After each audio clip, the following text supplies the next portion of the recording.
அந்த மலை உச்சியை நோக்கி அந்த 12 வயசு பையன் வேகமாக நடந்து போயிட்டு இருக்கான். என்னன்னா அவனுக்கு வாழவே பிடிக்கலையா அப்படின்னு தவறான முடிவெடுக்க மேலே மலை உச்சிக்கு போயிட்டு இருக்கான். அவன் உச்சியை அடையும் போது கீழேருந்து ஏதோ சத்தம் கேட்டிருக்கு, எனக்கு உதவி பண்ணுவியா அப்படின்னு. யாருன்னு திரும்பி பார்த்துருக்கான், ஒரு செம்மறி ஆடுன்னு இருந்திருக்கு. என்ன உனக்கு உதவி வேணும்?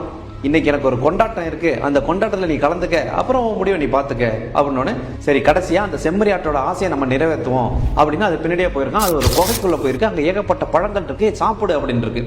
இவன் எடுத்து சாப்பிட்டுட்டு இன்னைக்கு என்ன கொண்டாட்டம் உனக்கு அப்படின்னு கேட்டிருக்கான். என்னோட முதலாளி என்னை ஏத்துக்கிட்டாரு அப்படின்னு செம்மறி ஆட்ட சொன்னிச்சான். நீ என்ன தப்பு பண்ண? நானா? என்னோட முதலாளி என்னோட ரோமங்கள் எல்லாத்தையுமே எடுத்து வித்துக்கிட்டு இருந்தாரு, நான் எதுக்கு என்னோட ரோமத்தை அவர் கொடுக்கணும் அப்படிங்கிற மாதிரி நினைச்சுக்கிட்டு இந்த மலைக்கு பின்னாடி வந்து நான் ஒளிஞ்சுக்கிட்டேன்.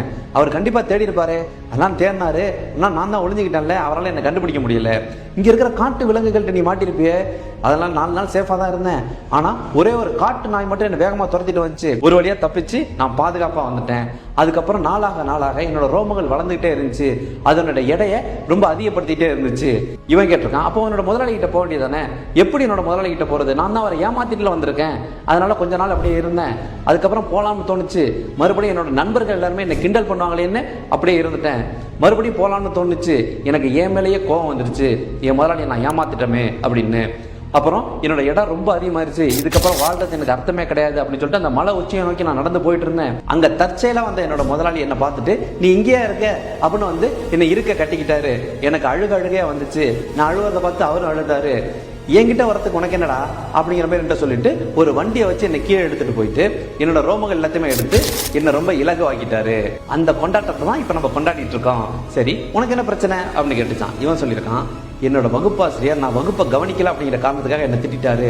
அடுத்த நாள்லேருந்து எனக்கு வகுப்புக்கு போகிறதுக்கே பிடிக்கல, அதனால இந்த மலையில் ஏறி இறங்கிட்டு இருக்கேன். 4 நாளாச்சு நான் ஸ்கூலுக்கு போய் அப்படின்னோடனே இது ஒரு பிரச்சனையா? இதுக்காக நம்ம போகாமல் இருப்ப? ஆமா நான் பண்ணது தப்பு தானே, நீ பண்ணது தப்பு தான், ஆனால் மன்னிக்க முடியாத குற்றம் கிடையாது, அதனால நீ தைரியமா போ, இந்த பிரச்சனையே இருக்காது அப்படின்னு இது நம்பிக்கை கொடுத்து அனுப்பியிருக்கு. இவன் நேராக வகுப்புக்கு வந்திருக்கான். வகுப்பாசிரியரை பார்த்துட்டு கோவப்படலை, அன்பா பார்த்துட்டு இடத்துல போய் உட்காரு அப்படின்னு இருக்காரு. சே இது ஒரு பிரச்சனையே கிடையாது, இதை நினைச்சு நம்ம 4 நாளா ஸ்கூலுக்கு வராம இருந்திருக்கோமே அப்படின்னு அவனே நினைச்சிருக்கான். அந்த செம்மறியாட்டுக்கும் மனதளவுல நன்றி தெரிவிச்சிருக்கான். அந்த பையன் மாதிரியே நம்மள பல பேர் ஏதாவது ஒரு பிரச்சனை அப்படின்னா அது மிகப்பெரிய பின்விளைவை ஏற்படுத்தும் அப்படின்னு நமக்குள்ளே கற்பனை செஞ்சுக்கிட்டு அந்த பிரச்சனையை சந்திக்காம அதுல இருந்து தள்ளி போயிடுறோம். ஆனா எந்த ஒரு பிரச்சனையா இருந்தாலும் அதை துணிச்சலோடு எதிர்கொள்ளும் போது மட்டும்தான் அந்த பிரச்சனையை தீர்க்கறதுக்கான தீர்வு என்னங்கிறது நமக்கு தெரிய வரும்.